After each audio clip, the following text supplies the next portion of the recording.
Welcome to Moments with Marianne. I'm so delighted we're spending this time here today.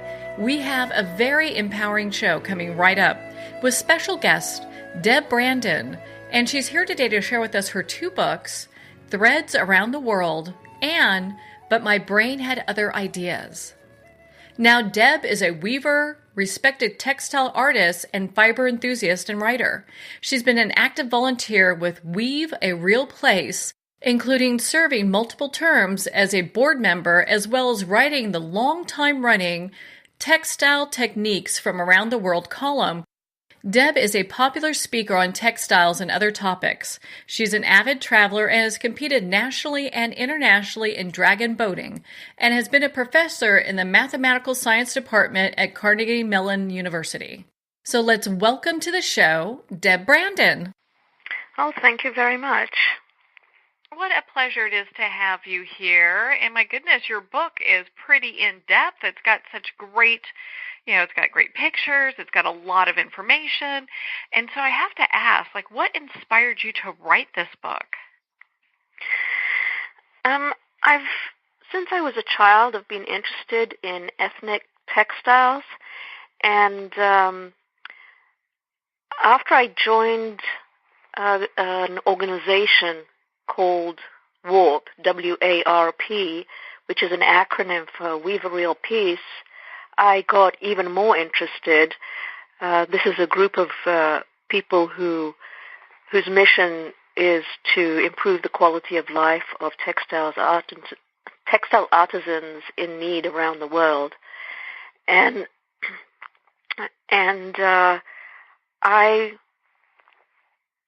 a year after I joined, I started writing articles for the quarterly newsletter. The column was entitled Textile Techniques from Around the World. And I think it was about 3 years into writing these articles, the WARP board suggested that I compile them and turn them into a booklet that would be sold to the WARP members as a fundraiser. But as I started editing the articles, it was clear that it was more than that. And my interest in the meantime had shifted from the techniques themselves to the stories behind them, about the people, the communities, the traditions behind the textiles, and the end result was the book. Mm-hmm. Well, and so how long did it take you to develop all that information for the book? Was it several years? How long did that take? Well, there was the initial information from the original articles, so those usually take me no more than a week, but when I wanted to expand and rework them, I don't know. It took about, probably 3-4 years to get everything together. Part of the issue was that shortly after that decision by the WARP board was made, I suffered a severe brain injury. So there was a good chunk of time during which I didn't write at all. But what happened, one of the effects of the brain injury was pretty severe fatigue, and that really limits how much I can write, how much I can do on a daily basis. So it took me a good while, several years, I'd have to say. Well, and when you look back in your life, when was the point where you first became interested in textiles? Well, I grew up with ethnic textiles around me. Well, actually, my love of textiles, of handmade textiles, started when I was about 7 years old, when my mother taught me how to knit. And from then on, in school, I learned to embroider and and sew, a little bit of weaving, things like that. And then as an adult, I learned some additional techniques, like, really went into weaving, felting, and such. But also, as a child, as I said, I was surrounded by ethnic textiles. We moved to Israel when I was 6, and we used to visit the nearby Druze village and buy various ethnic crafts, including textiles. And we also visited Jerusalem periodically. We always stopped by the old city in the Arab Quarter, where the ethnic textiles were just all over the place. So I was, and also my father traveled a lot, and he'd bring back gifts like saris from India, an embroidered apron from Hungary. So it was just part of my childhood. Yeah, it's all part of, I'm sure having that all around really develops that interest. And I love how you bring that together in threads around the world, because people who don't have the same, let's say they haven't traveled as much, they really get a sense for what different communities, how textiles just interwoven in all of that. Yeah, very much so. And that's a big part of the message, that not only do these textile traditions connect past to present, but they also connect us through the stories and, textiles themselves. I mean, the textiles have been an important aspect of humanity from the beginning. Well, and since you touched on that, I'd love for you to share with our audience, why is textile art important for our global community? Well, as I said, the obvious part is connecting us to our roots in many ways, but the other part is textiles are universal, and so this is something we have in common with humanity in general. But also the stories behind the textiles are, in many ways, they show us that we're connected with each other. There's no them. There's only us. There's no us and them. There's only us. And you talk to artisans around the world. You listen to their stories, and in my case, I write the stories, and we have a lot in common, no matter what. Yeah, there really is a lot. Well, when we look at the relationship of textile and traditions, they have this grassroots economy kind of, connection. And so how does that, when we look at that from a global perspective, how does textiles help different communities?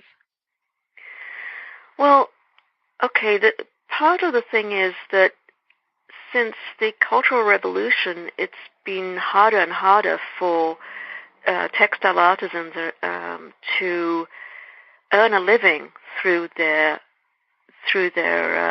textiles. If you just go to China or India, there are very cheap knockoffs, which are, if you compare them to the handmade stuff, there is no comparison. But without educating the public, there's no chance of helping. There's no chance of for these artisans to earn a living. And when, in fact, if you have these, for instance, in India, there are people who this is what they know, and to help them improve their quality of life, you have to educate the public. And once you do that, and you teach them techniques to make them more marketable in the Western world, and make them more cost-effective, it becomes more profitable. And we see the results. I mean, entire communities, it's really changed what's going on. In particular, it's made education more accessible to them. I mean, there are plenty of countries where education is not free. For instance, in Guatemala, if you don't have money, your kids aren't going to go to school. So it's really made a difference. Well, and so when we look at how textile, it sounds like there's a resurgence of textile and those traditions coming back into the community after having some of this training done, where people are being able to really understand how to make it more cost effective. Yeah, definitely. I mean, there's absolutely no question. Part of the issue of helping them become more marketable is also helping them create a niche in the Western market. And again, there comes education and various outlets like, there's in this area, there's 10,000 villages. Also, for instance, in I think it's the baskets from, I believe, Botswana became very common. Well, not common. Became available in department stores. Patterns people are more aware of the patterns. I think it is a lot of it is to do with educating the public, but also the, I don't know, ex-hippies, things like that, or eternal hippies, who've always been interested in that side of things and interested in helping textile art, well, any kind of artisans in need. So it, as you said, there's been a resurgence. Also, if you walk into places like Walmart, they have the cheap knockoffs, but even though it takes away from the ability of artisans to earn a decent living, on the other hand, it raises awareness. It becomes part of the fashion, that kind of thing. So it's almost happened organically. What are some, I know in your book you have it listed pretty much by, different countries and what their textiles look. What's some of the differences that really stand out for you? Well, actually, the interesting thing is there are a lot of commonalities that really surprise me.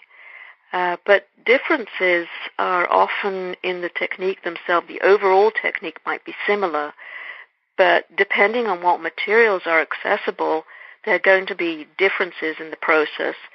Also, in the patterns, a lot of the motifs are stylized versions of, for instance, animals, and those are different from place to place. But the thing I found really striking was, well, first of all, the traditions, the folklore behind the patterns and the techniques are on the one hand similar, creation, things like that, but on the other hand, there are different versions of that. The one that I found really interesting was Berber rugs in Morocco. That not only are the finished products, do the finished products carry symbolism, but the actual process of weaving is symbolic of the life cycle of male children. Male sons. Well, most sons are male. For instance, when you start setting up the loom, that's analogous to the birth of the child. When you start prepping it for the weaving, that is a child going through childhood within the women's sphere. And when you start the actual weaving and you go through the weaving, that is symbolizes the life of the son through adulthood. And when you cut the textile off the loom, that is analogous to the death of the child or son. And that really surprised me, the idea that you, can't think of the word, that you associate having a finished textile with death really bothered me. So I looked into it further. The Berber are Muslims, so I wanted to know more about, do they believe in an afterlife, that kind of thing. And I was thrilled and surprised to learn that there is an afterlife, and when the textile goes into its new home, there's a rebirth and it has a new life there. The other thing that I found interesting was that at the death of the textile, when you finish a textile, they perform last rites as they would do this to a person who died. It was a fabulous discovery. In Bhutan, the idea that textiles are still very much a part of society, part of, when people go through some sort of important event in life, for instance, marriage, birth, a promotion, people, they have their celebration, and the attendees produce a gift for the hosts, and the gift is a gift of textiles. It's very much part of life, and it's still used for bartering, not quite as much as it was, but it's still very much of what's important in their lives. So there's a lot of little things like that I really enjoyed learning about this kind of stuff. And also the things like the place of women in the various communities. In some, they have it's very clear women versus men. In others, the women have equal status. I mean, back to Bhutan, the thing that I found that was interesting was that women are in charge of everything to do with the home, which doesn't sound so great, but also the thing that I thought was incredible, well, not incredible, surprising, was when it comes to the home, it goes from mother to daughter. The men are more men don't have, cannot own or do not own property. Women do. Well, that's really fascinating. And, I know that you also mentioned that there's a lot of similarities that surprised you. What are some of those? Well, in the patterns, in the motifs, there are, for instance, let's see, in Laos, in the pattern in the weaving is very much about naga, which is the serpent, which is very it's an integral part of the beliefs. And when you go to Peru, amongst the Shipibo, they have very similar patterning. In Laos, it's in the weaving. In Shipibo, amongst the Shipibo, it's in cross stitch and fabric painting. But we're back to the whole serpent thing, which is very central to their beliefs. That was one example which I found quite surprising. And then, in general, a lot of the smaller motifs, like, for instance, ram's horns, very prevalent amongst the Mongolian felters, and also in various other societies. I can't really think of one right now. Let's see, what else? I mean, a lot of the motif issues are, when it comes to fertility, symbols for fertility are very similar across a lot of cultures. It was quite fascinating. Yeah, it must have been going through and looking at all the similarities that kind of just come together. Well, and so how does textile art, I know we shared a little bit about it, but how does it tell, like, the cultural stories and broadcast our humanity? Well, I think, first of all, there's textiles in general have stories are very much part of traditional textiles or handmade textiles. And when it comes to the traditions, there are a lot of similarities in what the meaning behind things are. As I said, there's the symbols like for fertility and good fortune, wealth, things like that. But also there are also the stories of the artisans themselves, the struggles they go through, their lifestyles, what impact their lives have on the textiles that they make. These stories are very much universal.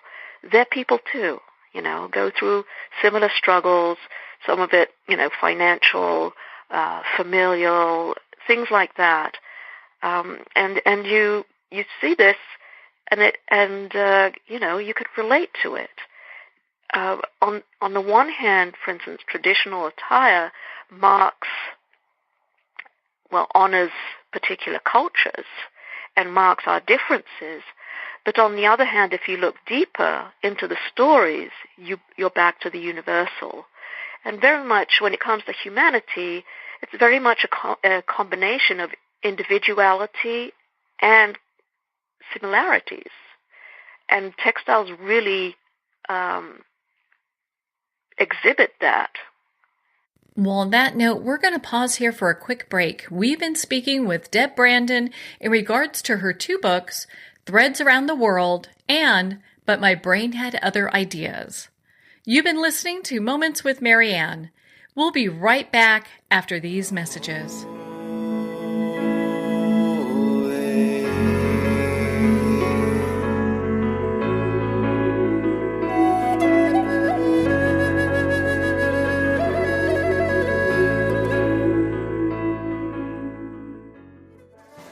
Internationally recognized and award-winning author Judy Goodman works and teaches outside the box of limited thinking. Working with people from every walk of life, her goal is to empower you to be the best you can be, no matter what the challenge is. Born with the gift of seeing beyond our normal vision, she has an extraordinary gift of working with every challenge. Teaching beyond conventional wisdom, her work is described as life-changing. Visit judygoodman.com. That's judygoodman.com.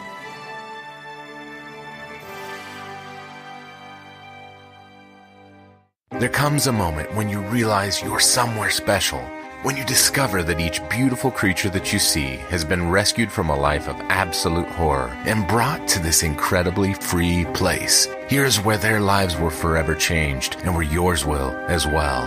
Discover over 500 tigers, bears, and lions at the brand new visitor center at the Wild Animal Sanctuary just outside Denver. For more information, visit wildanimalsanctuary.org. Discover true freedom at the Wild Animal Sanctuary.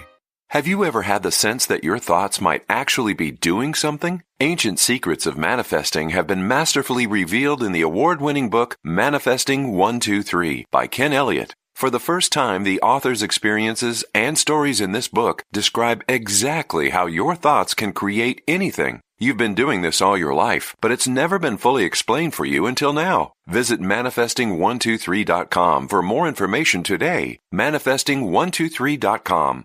There are nearly 2 million Americans living with amputation. Many live right here in San Antonio. Becoming an amputee can be scary, frustrating, isolating, but there's no reason to feel alone. The San Antonio Amputee Foundation is here to help support you and guide you toward resources such as home and car modifications and even prosthetic limbs. For more information or to make a donation, visit saamputee.org. We'll help you live a full, active life, one step at a time. San Antonio Amputee Foundation, healing limbs, hearts, and souls.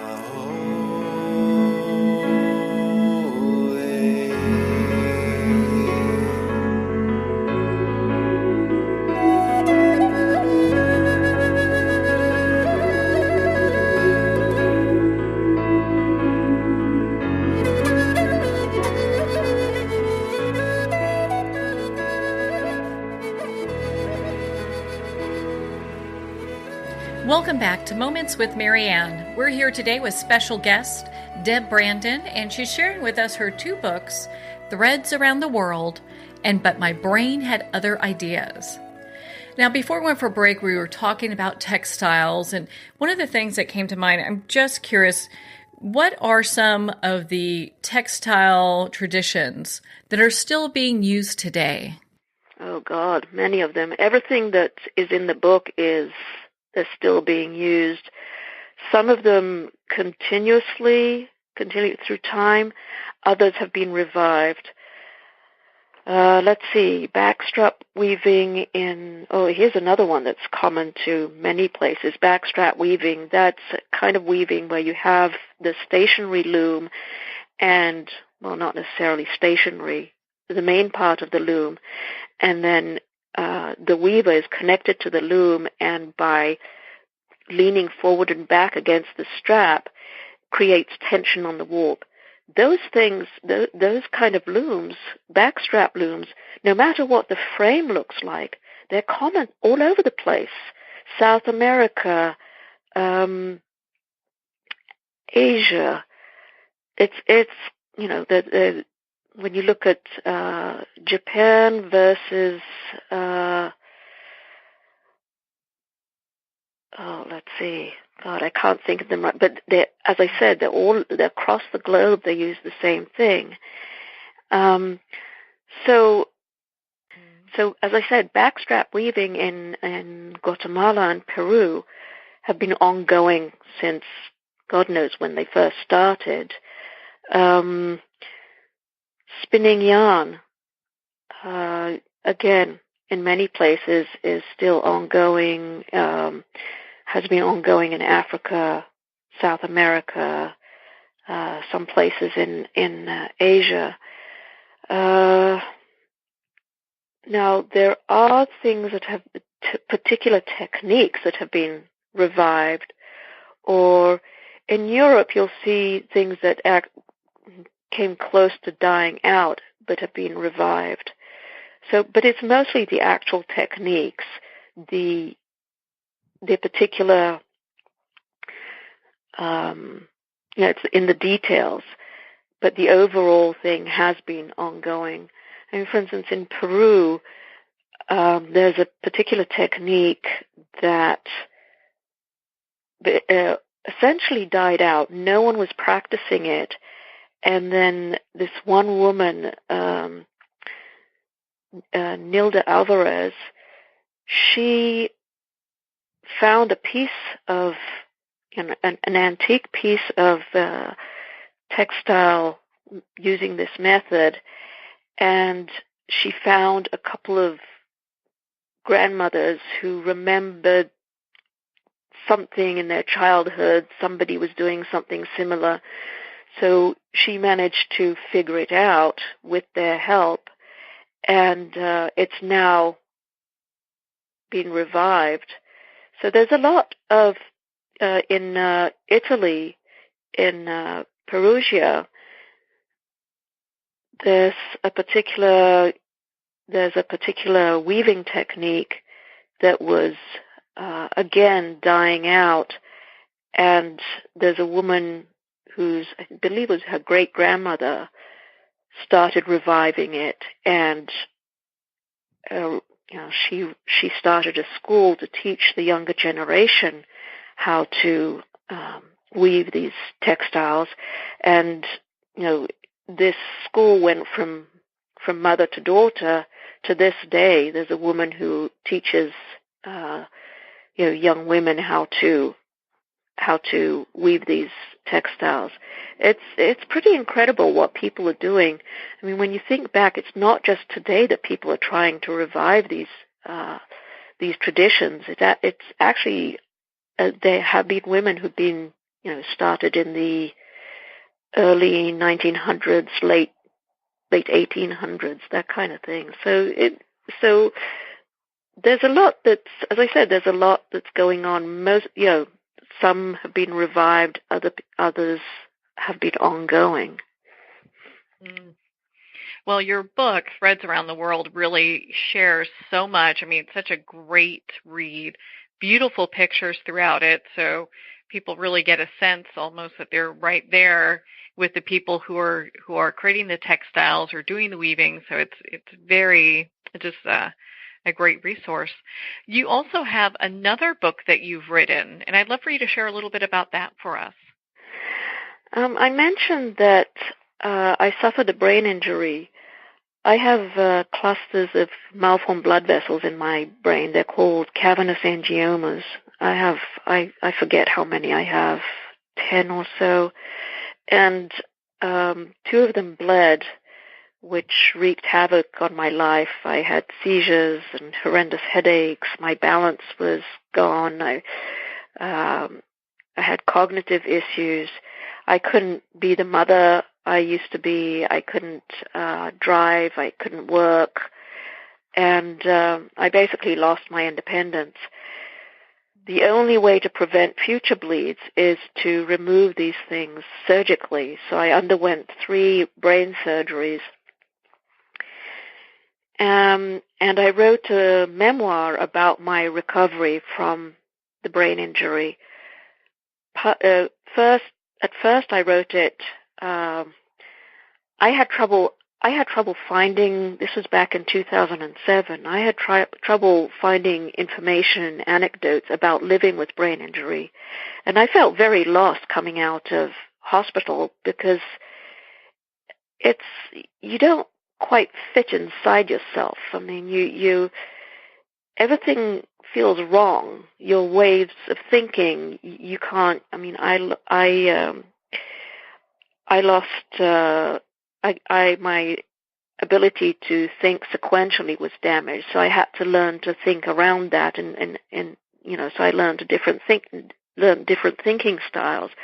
So even just from that point of view, also you've gone through a life-changing experience, and I needed to understand what had happened, and I needed to understand to navigate this new world, and I wanted to reclaim my space in the world, my place in the world, and so since I couldn't find anything that satisfied that need, I decided to write something myself and bumble along, following my nose, keeping track of what's going on in the hopes that I'll figure it out. So that was one reason I started writing it. The other reason was I figured, well, if I can't, if I'm having trouble along the journey, other brain injury survivors would too, and I hoped that by writing my own story, it would help others. As time went on, so I was writing a journal type thing. As time went on, I realized that there's a lot of ignorance about brain injury, including among brain injury survivors themselves. The thing is, there's a lot of stuff that goes on that you don't associate with a brain injury. You think you're being inadequate. You're not dealing with things appropriately. For instance, depression. Depression is huge among brain injury survivors. And, you think at first, well, it's situational. It makes sense. I went through this trauma. And why am I not getting over it? This kind of thing. And in my case, it took me, I was having ups and downs emotionally, and I thought it was situational. And then I became suicidal a few times, and that's when I realized, wait, maybe it's more than that. And I ended up going to see a psychiatrist so she could prescribe meds for me. And there are a lot of things like organizational skills go out the window. Everyone expects memory loss. That's easy to figure out. There's a lot of things that, as a brain injury survivor, you don't associate with a brain injury. And I felt like I was being inadequate. I wasn't trying hard enough. There's something called, having trouble with task initiation, which is very similar to procrastination, or the end result is very similar to procrastination, but the mechanism is very different. Procrastination, at some level, you're going to get to it. Task initiation, you're going to get to it, but you can't. It's almost as though there's a block stopping you from, crossing the river and getting to the other side. There's a physical something that's blocking you from doing it, but you know that you're going to do it. So it's not an issue, but you can't do it. And again, as a brain injury survivor, many of us think, we're procrastinating. So again, it's back to handling things inadequately. Sensory overload, having trouble processing sensory input. If I have to deal with large volumes of sensory input, like in crowds, at parties, things like that, bright lights, I freeze. I get traffic jams in my neural pathways, and I often panic, and I'll stand there sometimes having a major meltdown. I thought I was going crazy. I mean, there's this complete and utter chaos in my mind. I don't understand what's going on. I'm bawling my eyes out. I started thinking that there was something very wrong with me. And until I learned that this was a legitimate symptom, I was afraid that I was losing my sanity. So, as I said, I thought that by writing it would help other people both understand what's going on for themselves and for other brain injury survivors that they come in touch with. And because I wanted to reach a broader audience as I continued writing, I felt that I needed to improve my writing skills. Because of my brain injury, I couldn't attend workshops and classes, so I found a writing coach, and she was really fabulous. And she transformed me from an journal writer into an author of a book I'm very proud of. Writing it was hard at times, which is how I learned that I had some PTSD-type issues. For instance, figuring out that I'd actually been suicidal. I mean, you think, I just had some thoughts about it. I would never do it. And then you start writing about it, and you're, digging deeper, and it was a shock to my system to find out that, yes, I did have it in me. Mm-hmm. That was a major one. The various other pieces that I tear up when I think of them, for instance, writing about the time, some of the incidents that happened in inpatient rehab right after the surgeries was really tough. For instance, I couldn't read. not that I lost the ability to deal with the mechanism of reading. It was that between my very short attention span and poor memory, I couldn't put words together into a sentence, let alone into paragraphs. So I couldn't understand what I was reading. I'll never forget the time when the occupational therapist, she asked me to read a paragraph, and I was very proud that I could read it, that yes, I can read. And then she asked me, what was it about? I had no idea, absolutely no idea. So then she narrowed it down to a sentence. Okay, what's this about? Again, I had absolutely no idea, and I was terrified because I used to be an avid reader, and I was afraid I lost that. I was terrified and devastated. I regained that ability, but because of issues akin to learning disability, to dyslexia type things, I had trouble reading books like I used to read. There was too much information on the page, and the print was too small. And I didn't realize what the problem was. I just knew that at one point I realized that it was the print was too small, and I made the connection that I was doing fine with children's books and some young adult books, but I couldn't handle anything more advanced than that. So when I finally made the connection, I went and bought large print versions, but I couldn't read those either because there was too much information on the page. So when I started writing about it, I started choking up, and I finally learned that I needed an e-reader. And with an e-reader, I'm back to being an avid reader. But just the thought and just remembering that devastation, that was really tough to write about. It has to be. It really has to be, because I have a friend that went through a traumatic brain injury, and there's a lot that needs to be, considered. PTSD is one of the things that a lot of people who go through traumatic brain injuries that they suffer from, and it's, I think it was so good that you wrote a book on this. What is the title of that book? But My Brain Had Other Ideas, a memoir of recovery from brain injury.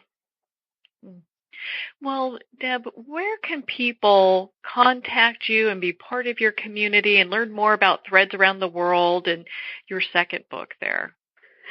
The easiest way would be through my website, which is debbrandon.com. So that's DEBBRANDON.com, and there's a way to contact me through that. I also have a Deb Brandon author page on Facebook, and again, that's another way to contact me.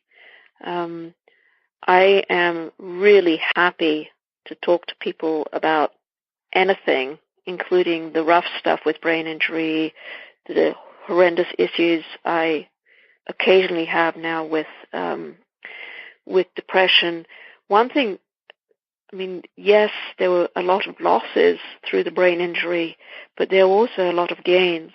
As I said, I have trouble processing large volumes of sensory input because stuff comes at me with similar impact. If you have conversations around you, even if one is closer to you, you can't focus on it because all the conversations around you are coming in at the same level. But at the same time, this has helped me identify details in nature, for instance, that I was unaware of. A dewdrop on a leaf. I remember my son when he was a toddler discovering the snow for the first time. I remember him poking his finger into a snowbank and then looking at the fingertip and watching the snowflake melt. And I found myself doing the same thing. I'm much better at reading social cues. Having had to take a crash course in asking for help, I had to expose my vulnerabilities, and I learned that by exposing my weaknesses, I was actually turning them into strengths, because when you expose your vulnerabilities, people feel more comfortable opening up to you. So I became much more socially adept. I mean, I used to be very much an introvert, and here I was becoming an extrovert. And I feel very strongly that telling one's story is really crucial back to humanity in general. And so, I open my mouth and out it comes. So, and for brain injury survivors, I know how rough it is, and I'm very happy to share my story and what I know about it. I learned a lot by writing about it. So I'm happy. I hope people will feel comfortable contacting me. I made connections through Facebook, through my website with people, and I've contacted them, via email, through the phone. I mean, I'm really happy to do that. And there've been people that have been in such bad shape, with depression, that I've given them my phone number and said, you can call me any time, even in the middle of the night. This is something that I feel very strongly about, that we need the support, all the support we can get, and I'm happy to do that, as long as they don't do it regularly, waking me up in the middle of the night. But I definitely feel comfortable talking about it. I love giving talks about it, because then again, after the talk, I love giving talks in general, but after the talk, people will come to me and talk to me about their own issues, or a friend who's had brain injury, and it explains various things about what's happening to that person. I had a father of brain injury survivor who just went, that I helped him become a better father to a brain injury survivor, because he now understood what, for instance, what sensory overload is. I mean, this is a kid who's he had several brain surgeries when he was a baby, so he grew up with issues like sensory overload, and he didn't know how to explain it, because this was part of his life. And his father saw him getting that blank look and getting upset, and he just didn't know what it was. And now that he understands, he knows how to help him, to get him out of the situation, to help him through it, that kind of thing.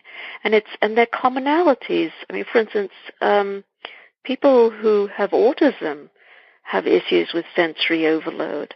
I mean, it's not just people with brain injury survivors.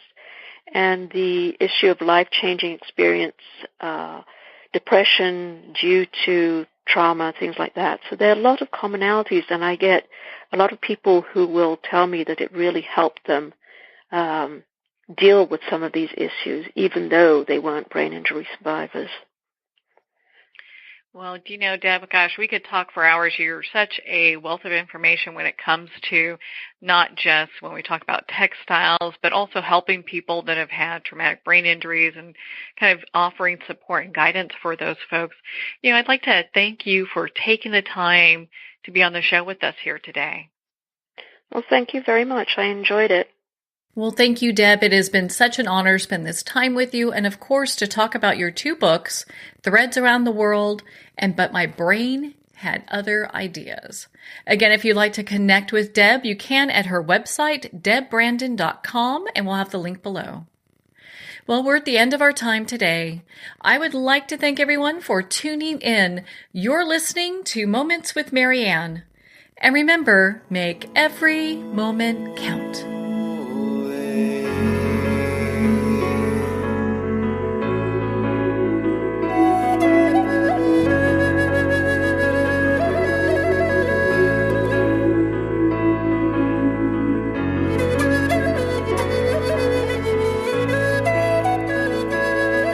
In a single moment, your life can change. Moments with Marianne is a transformative hour that covers an endless array of topics with the best of the best. Her guests are leaders in their fields, ranging from inspirational authors, top industry leaders, and business and spiritual entrepreneurs. Each guest is gifted and a true visionary, a recognized leader in her own work, and while teaching others to develop, refocus, and grow, Marianne will bring the best guest and sometimes a special surprise. Don't miss this. You never know just which moment will change your life forever. Moments with Marianne airs every Sunday, Monday, Thursday, and Friday at 8 p.m. Eastern and 5 p.m. Pacific Time. Make sure to tune in and visit momentswithmarianne.com for more information.